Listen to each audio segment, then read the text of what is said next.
అది చాలా ప్రాముఖ్యమైనది ప్రార్థన. మనం ప్రార్థన చేయాల్సిన అవసరం ఏముంది? దేశంలో, ప్రపంచంలో జరుగుతున్న పరిస్థితులు దేవుడికి తెలియవా? దేవుడు సమస్తం ఎరిగినవాడు కదా అన్నయ్య. మళ్ళీ మనం ప్రార్థన చేయటం ఏంటి? మన ప్రార్థన యొక్క అవసరత ఏంటి అనే ఒక ప్రశ్న మనలో కొంతమందికి ఉంటుంది. గతంలో 1-2 సార్లు నేను చెప్పిన విషయాలు విన్న వాళ్ళకి ఈ ప్రశ్న పుట్టదు, కానీ ఆ విషయాలు వినకుండా కొత్తగా అందుబాటులోకి వచ్చిన వాళ్ళకి ఈ డౌట్ ఉంటుంది. మనం ప్రార్థన చేయకపోతే దేవుడు ఏమీ చేయతి కాదు, మనం ప్రార్థన చేస్తేనే దేవుడు మరి కదులుతాడు అని మీరే కాదు శాలేమన్నా చాలామంది దైవజనులు అలా చెప్పటం మేము విన్నాం. ఎందుకని ఆ పరిస్థితి? మనం ప్రార్థన చేయకపోయినా దేవుడు కార్యం చేయలేడా అనే ప్రశ్నకి ఒక సమాధానం ఉంది. ఏంటి ఆ సమాధానం అంటే, దేవుడు మానవుణ్ణి సృష్టించినప్పుడు ఒక యంత్రంలాగా, ఒక రోబోలాగా చేయలే. దేవుడు మానవుణ్ణి నిర్మించినప్పుడు తన వలె, తన పోలిక చొప్పున, తన స్వరూపమందు ఆయన్ని చేశాడు, మానవుణ్ణి చేశాడు. దేవుడు తన పోలిక, స్వరూపము మాత్రమే కాదు, దేవుడు ఒక స్వతంత్ర వ్యక్తిగా ఎలా అయితే ఉన్నాడో మనిషిని కూడా ఒక స్వతంత్రునిగా చేశాడు. అంటే మనిషికి స్వేచ్ఛనిచ్చాడు. ఆ స్వేచ్ఛ ఎలా ఉంటుందంటే, నువ్వు ఏది చేయాలంటే అది చేయొచ్చు, నువ్వు ఏది చేయాలంటే అది చేయొచ్చు.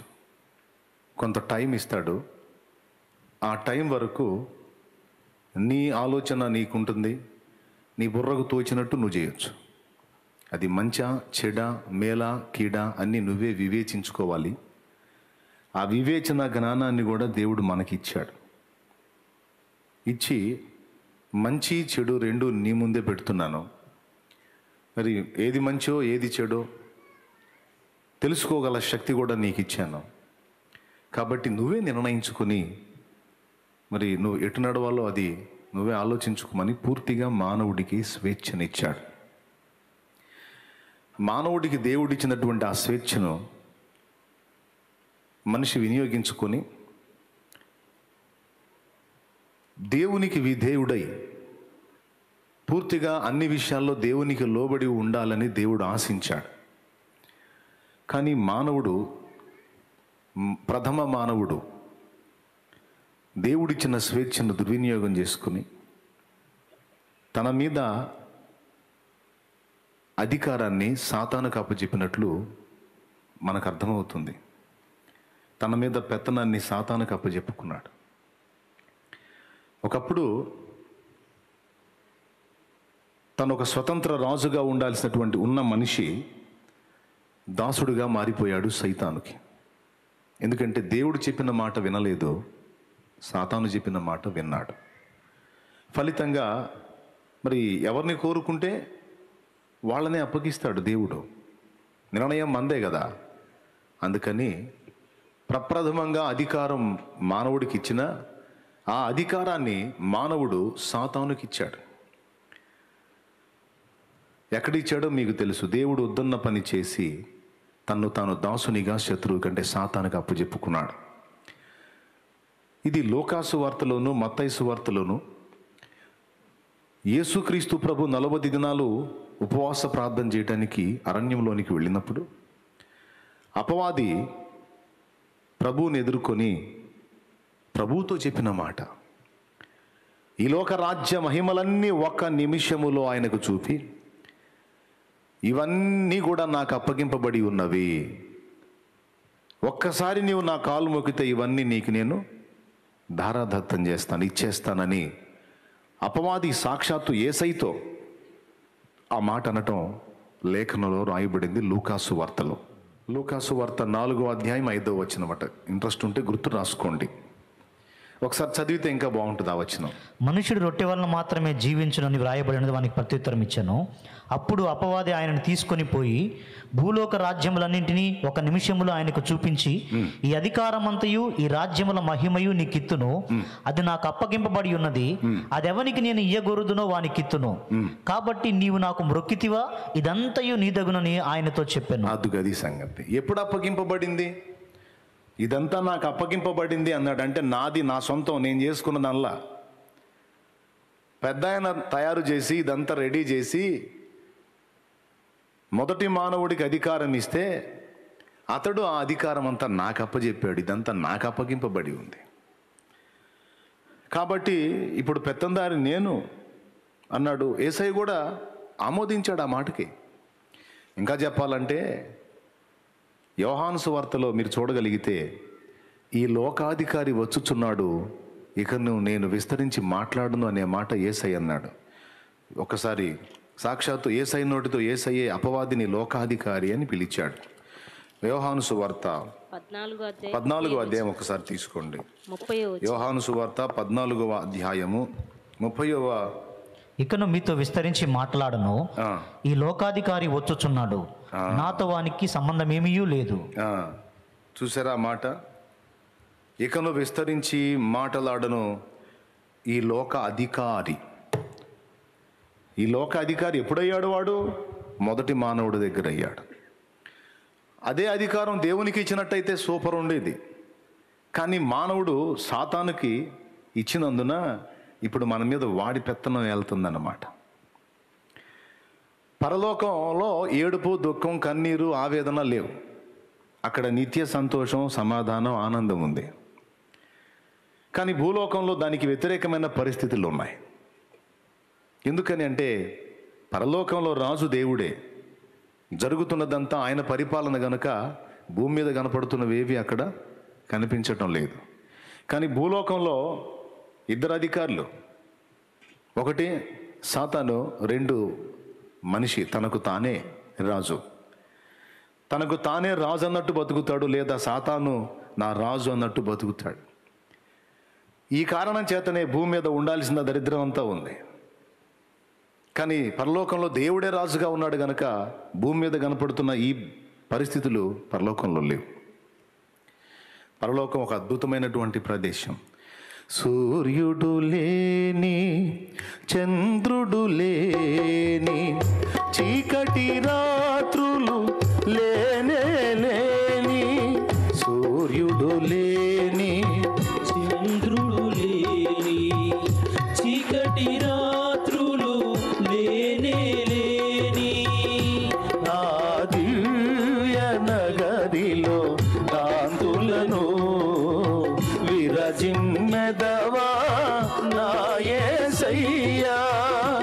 ఆ దివ్య నగరిలో కాంతులను విరజిమ్మెదవా నా యేసయ్యా. సియోనులో స్థిరమైన పునాది నీవు, సియోనులో స్థిరమైన పునాది నీవు. చాలా అద్భుతమైన వర్ణన ఉంటుంది. కలతలు లేని, కన్నీరు లేని, ఆకలి దప్పులు అసలే లేని, కలతలు లేని, కన్నీరు లేని, ఆకలి దప్పులు అసలే లేని, నీ శాశ్వత రాజ్యముకై సమకూర్చుచున్నావా నా యేసయ్యా. నీ శాశ్వత రాజ్యముకై సమకూర్చుచున్నావా నా యేసయ్యా. సియోనులో స్థిరమైన పునాది నీవు. పాట చాలా అద్భుతమైన వర్ణనతో ఉంటుంది. అందులో చెప్తాడు అన్నమాట అక్కడ ఎలా ఉంటుందని. కానీ భూమి మీద పరిస్థితి చూస్తే దానికి వ్యతిరేకంగా ఉంటుంది. ఎందుకని ఇక్కడ రాజు వేరు, ఇక్కడ పరిపాలన విధానం వేరు, అక్కడ విధానం వేరు. అయితే ఇప్పుడైనా భూమి మీద ఉన్న మనుషుల్లో ఎవరైనా, దేవా సాతాను ఏలుబడి నాకొద్దు, నా ఏలుబడి కూడా నాకొద్దు, వాడి ఏలుబడి నా ఏలుబడి రెండు రద్దు చేసి, ఈ రెండు ప్రభుత్వాలు బర్తరఫ్ చేసేసి ఆఫ్ పడేసి, ఇదిగో నన్ను నా అంతటా నేనే నీ ప్రభుత్వానికి అప్పగించుకుంటున్నాను దేవా, ఇక నన్ను నీవు ఏలు, నన్ను నీవు ఏలు అని ఏ మనుషుడైతే, ఏ కుటుంబం అయితే ఆయనకు అప్పగించుకుంటారో అప్పుడు ఈ పాట పాడతారు వాళ్ళు. దివిలోనున్న ఆనందమును ధరణిలో నేను అనుభవింప, మహిమాత్మతో నన్ను నింపితివా.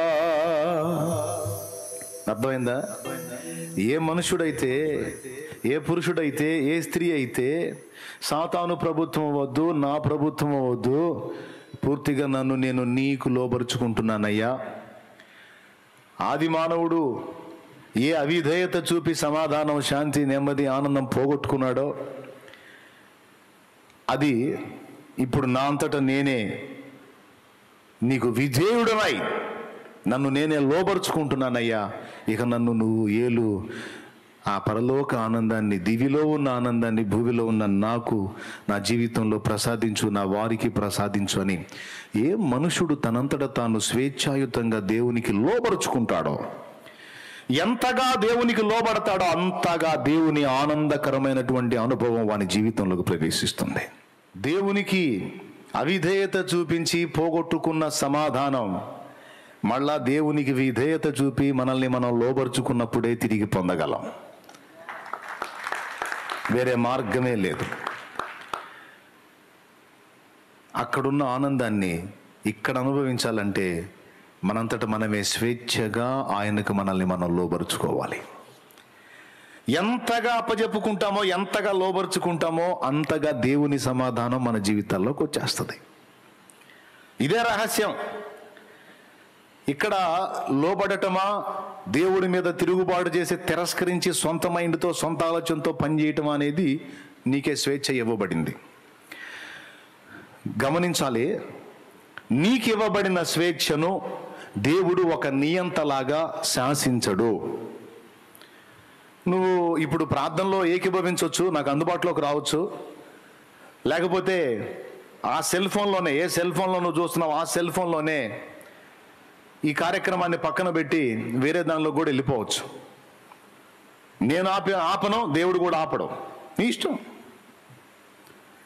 ఈ లోకంలోనికి వచ్చేటప్పుడు ఆయన సంకల్ప ప్రకారం వచ్చావు, ప్రాణం పోయేనాడు కూడా ఇక ఆయన సంకల్ప ప్రకారం వెళ్ళిపోతావు. కానీ ఈ వచ్చిన ప్రారంభ దినం మొదలుకొని చివరికి ప్రాణం పోయే చివరి దినం వరకు పూర్తిగా నీదే స్వేచ్ఛ, నీ ఇష్టం. నువ్వు ఎట్లనన్నా ఊరేగు, దేవుడు నిన్ను అడ్డగించడు. ఎందుకంటే ఆయన నీకు పూర్తిగా స్వేచ్ఛనిచ్చాడు. ఆ స్వేచ్ఛనే తీసుకెళ్లి సైతానికి అప్పచెప్పాడు. అప్పటి నుంచి వాడేళ్ళట మొదలు పెడితే మన బతుకులు ఇట్లా తగలబడ్డాయి. దేవునికి స్తోత్రం. ఇప్పుడు ఆ ఏలుబడిని రద్దు చేయాలన్నా, అందులో కొనసాగాలన్నా మన చేతుల్లోనే ఉంది.